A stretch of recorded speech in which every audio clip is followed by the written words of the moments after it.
Oi, crianças, boa tarde, tudo bem com vocês? Muito bem. Vamos lá em Ciências, página 136. Vamos falar um pouquinho, do tempo, a necessidade de contar o tempo. O que é que nós temos aqui na página de inicial? Um calendário, o nosso calendário que a gente usa no dia de hoje. Esses calendários que estão presentes, na nossa vida para várias utilidades, Por exemplo, uma data de aniversário, a gente vai lá e verifica no calendário que dia vai cair, Tudo isso. Data de aniversário, programar uma viagem e assim sucessivamente, Todo mundo hoje em dia usa o calendário, Contando o tempo. Neste capítulo, você vai estudar como o ser humano começou a contar o tempo, Observando o céu e os movimentos dos astros. E assim criou os calendários de diferentes culturas. A imagem de abertura mostra o quê? Um calendário, E os calendários estão presentes nas agendas escolares, nas folhinhas no celular, na sala de aula e vários outros lugares, E para que eles são usados? Você costuma marcar datas nos calendários? Se sim, quais? Os calendários existem há muito tempo e são usados em todo o mundo. Você acha que existem outros tipos de calendários além do que é usado no seu dia a dia? O que você acha? Aqui nessa imagem, para mim ela fica muito escura, mas vocês têm a imagem do sol e da lua. Viram? A necessidade de contar o tempo. No passado, houve um momento em que os seres humanos deixaram de ser nômade, Então, eles deixaram de ficar andando, para lá e para cá, sempre buscando novos lugares para ficar, E começaram a se fixar em alguns lugares. Como não dispunham de mecanismos que os auxiliassem na contagem do tempo, recorria aos fenômenos naturais. Por exemplo, aprenderam a perceber a importância dos astros, seus movimentos e suas periodicidades. Costumaram usar essas informações para a sobrevivência e a realização de afazeres diários. O Sol foi o primeiro corpo celeste que despertou o interesse do ser humano. Depois, a Lua, que, com os seus movimentos cíclicos, possibilitou a medição do tempo entre as suas faces, Então, a Lua tem as faces dela, É isso. E os movimentos? Então, quais são esses movimentos da Lua, A Lua é um corpo celeste que orbita a Terra e por isso é chamada de satélite natural da Terra. A Lua não tem luz própria, por quê? Porque ela é uma estrela e geralmente aparece iluminada no céu porque reflete a luz que recebe do Sol. Ou seja, a luz, ela não tem luz própria. Então, ela recebe a luz do sol, por isso que ela reflete essa luz, certo? Você sabia que a Lua realiza certos movimentos? Já ouviu falar de alguns deles? A Lua faz alguns movimentos em relação à Terra e ao Sol, que são a rotação, a revolução e a translação. Observem aí, a rotação, a Terra gira em torno, isso aqui nós já falamos, de si mesma, Rotação, o Sol gira em torno de si mesmo, 27 dias, ó. A Terra, 24 horas. Revolução, ok, rotação, a Lua gira em torno de si mesma, 28 dias. E a revolução, a Lua gira ao redor da Terra, ó. A Lua gira, revolução, a Lua gira ao redor da Terra. 28 dias. Translação, a Lua gira com a Terra ao redor do Sol. Então, aqui ocorre a translação. Quanto? 365 dias, um ano, né? Ó. Certo? O que é a translação?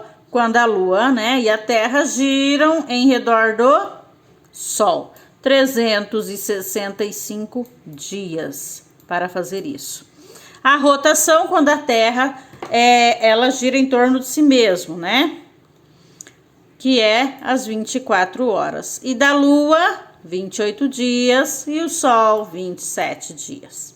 Revolução, quando a Lua gira ao redor da Terra, que demora 28 dias. E quais são essas fases que nós temos da Lua? Os movimentos realizados pela Lua são contínuos e se repetem com regularidades. Dessa forma, a Lua acompanha os movimentos da Terra e ficam em diferentes posições em relação ao Sol. Conforme ela vai acompanhando o movimento da Terra, ela vai ficando em diferentes posições, né, em relação ao Sol que está parado ali. Isso faz com que a parte iluminada da Lua seja vista de diferentes formas ao longo do seu ciclo, ou seja, de um ciclo lunar. Essas mudanças de aspecto são conhecidas como as fases da Lua, que são as 4, ó, crescente, né, quando a gente fala que a Lua é crescente, cheia, Lua cheia, minguante e Lua nova. Então, são as quatro fases da Lua. E aí, os mais antigos, né, eles começaram a observar isso. E aí, eles, através dessas fases, né, eles começaram também, do Sol, da Lua, a contar o tempo. Eu fiz aqui, mas na apostila de vocês terão também os calendários, certo? Olha aí, ó. Aqui é o gregoriano, né? Que ele foi promulgado pelo Papa Gregório em 13, né, século 13, fevereiro de 1582, né, que foi um marco inicial, né, do nascimento de Jesus Cristo, ano 0 antes de Cristo, né. O marco inicial é o nascimento de Jesus Cristo. O uso internacional desse calendário não tem motivações religiosas. É um calendário solar, ou seja, leva em consideração o ciclo solar, como o ciclo solar tem 365, né? E 6 horas, estas horas que sobram são acumuladas por 4 anos até serem suficientes para termos um ano de 366 dias, né? O ano bissexto que eles falam. Esse é o gregoriano, né? Que é o nosso, usado hoje em dia. E aí, olha aí, ó. É o calendário gregoriano. E aí nós temos nós não, né? Também tem o calendário juliano, né? Que ele foi implementado pelo imperador romano Júlio César, né? Em 46 a.C. Basicamente o calendário romano ele utilizado até então, com algumas alterações. O imperador permitiu para que novo calendário fosse criado, porque as festas em comemoração às flores deveriam acontecer em março, primeiro mês do ano, a época contraditória, né? Aconteciam no inverno. Assim, o astrônomo Sosígenes sugeriu que os meses de janeiro e fevereiro passassem a ser os primeiros do ano. Deve ser novembro e dezembro foram criados para encerrar o ano. Esse calendário ele está sempre 13 dias atrás do gregoriano e ainda é usado por alguns cristãos ortodoxos. Ou seja, esse calendário juliano e o gregoriano, eles são muito parecidos, né? Porém, a única diferença deles é o modo de calcular o ano bissexto dele, ok? E o calendário chinês? Ele é lunisolar, ou seja, ele leva em consideração os ciclos do Sol e da Lua. É o mais antigo registro cronológico que se tem registro em toda a história. Eu errei ali, né? Que se tem, coloquei registro, mas aqui não tem esse registro, tá? Tendo começado nos primeiros anos de governo do imperador Huangdi, também chamado de Imperador Amarelo, que reinou na China entre 2697 a.C. a 2597 a.C. Além de contar o tempo em anos, o calendário também considera ciclo. Cada ciclo tem 12 anos, que recebem os nomes dos animais do horóscopo chinês. Por isso que nós temos, né, o horóscopo chinês, falamos do horóscopo chinês. E quais são eles? Boi, cão, carneiro, cavalo, coelho, dragão, galo, macaco, porco, rato, serpente e o tigre. Aí, ó.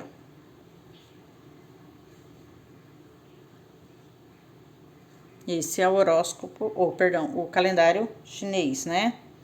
E o judaico é aquele calendário que foi estabelecido pelos hebreus na época do Êxodo, aproximadamente no ano de 1447 a.C. Ele é lunisolar, que já leva em consideração o ciclo lunar e o ciclo solar, né? Fazendo com que os anos se alternem entre 12 e 13 meses. Ele é usado pelo povo de Israel há mais de 3 milênios para a determinação de datas festivas, aniversários, mortes e serviços religiosos. Então, o calendário judaico e o islâmico é conhecido como calendário egírico, por ter seu marco inicial na Hégira, a fuga do profeta Maomé da cidade de Meca para Medina no ano de 622 d.C.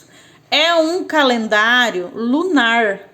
Ele é composto de 12 meses, de 29 a 30 dias, formando um ano de 364 ou 365 dias.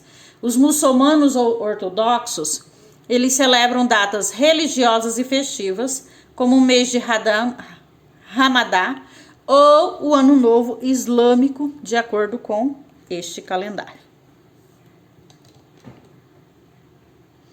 Não entendi nada. Mas é o calendário, né? É islâmico. Para eles, muito importante. E o Etíope. A Etiópia é um país no extremo leste africano, né? Ele é localizado na região conhecida como Chifre Africano.